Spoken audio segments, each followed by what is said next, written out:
Hello, I am Naresh UC, Assistant Professor, Government First Grade College, Davangere. Today I am going to deal the play Silence the Court is in Session, written by Vijay Tendulkar, which comes under Modern Indian Literature in English, Paper 7. It is prescribed for BA Optional English 5th semester, Davangere University. It is a session 33.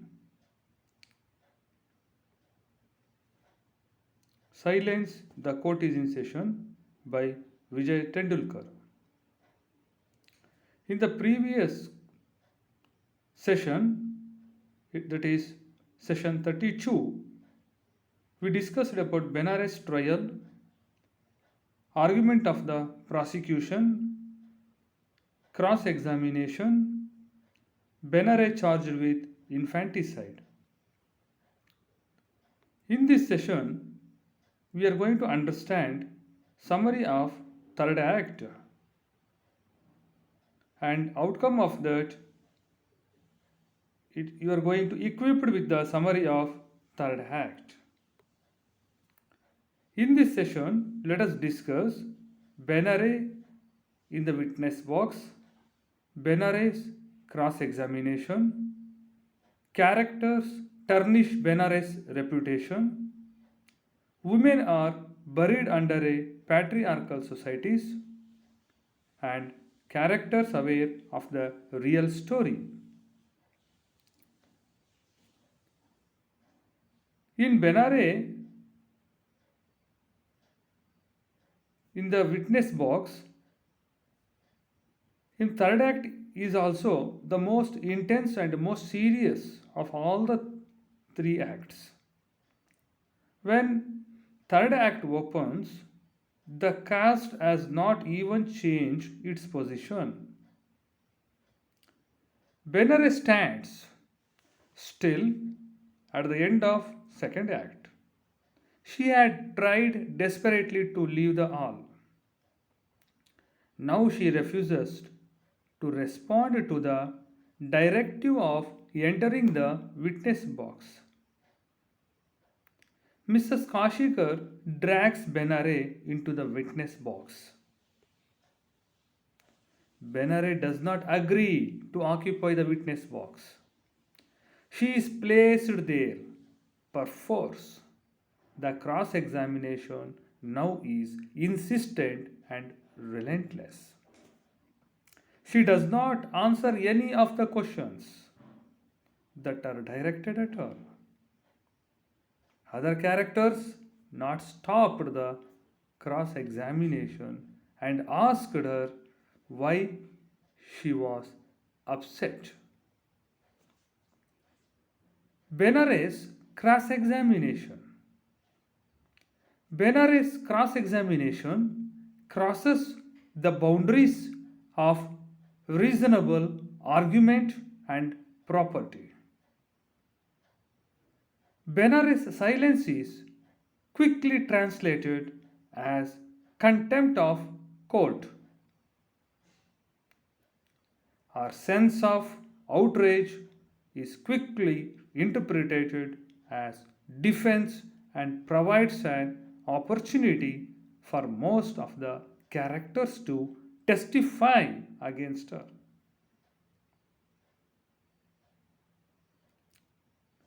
Other than Samant, no one is willing to speak favorably on her behalf.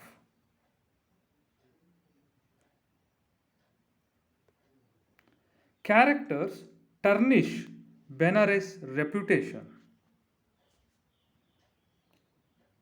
All manner of impertinent questions are put to her under the guise of finding out the truth. She is asked her name, her age, and also why she is unmarried. All of this become an opportunity to frame her. There is little evidence of the infanticide that she is accused of. There is an attempt to present her as an immoral woman of dubious character. All her associations and actions are viewed with jaundiced eyes.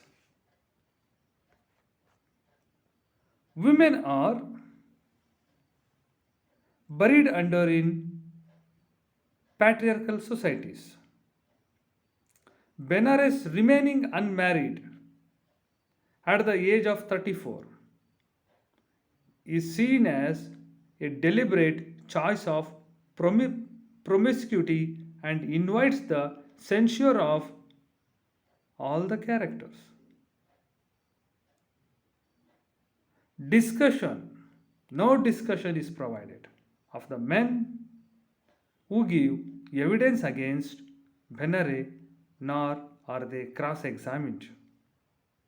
The point of view of the cross section of society on the questions of morals and codes prescribed for young women.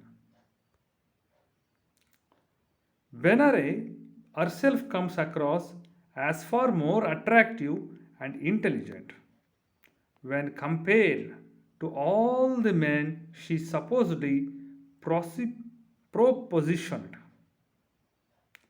The fact that she is pregnant and is looking for support in the form of a father for the child is ostensibly the reason for rejecting her.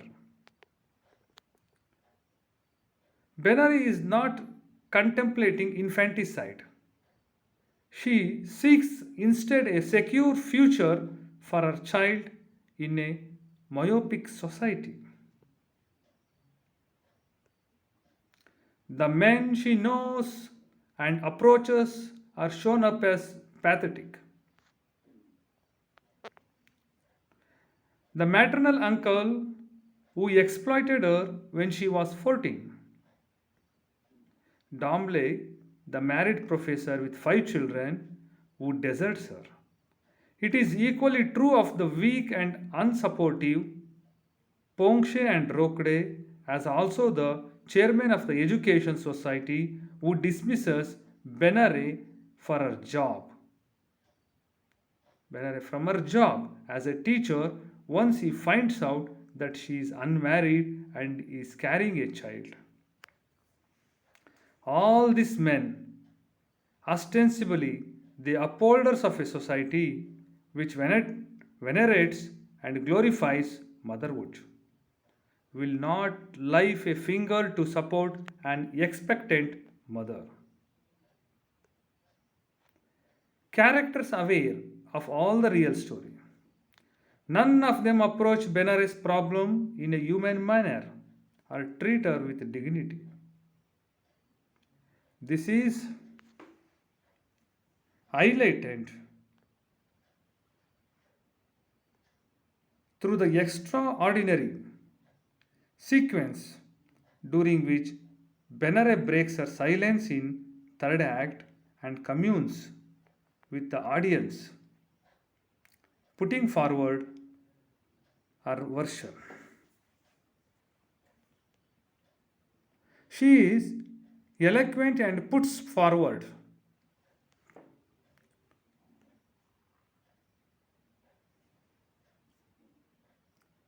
She is eloquent and puts forward a very moving narrative that allows the audience to view her in the light of vulnerable young woman who has had a raw deal once as a young girl and then as a young adult.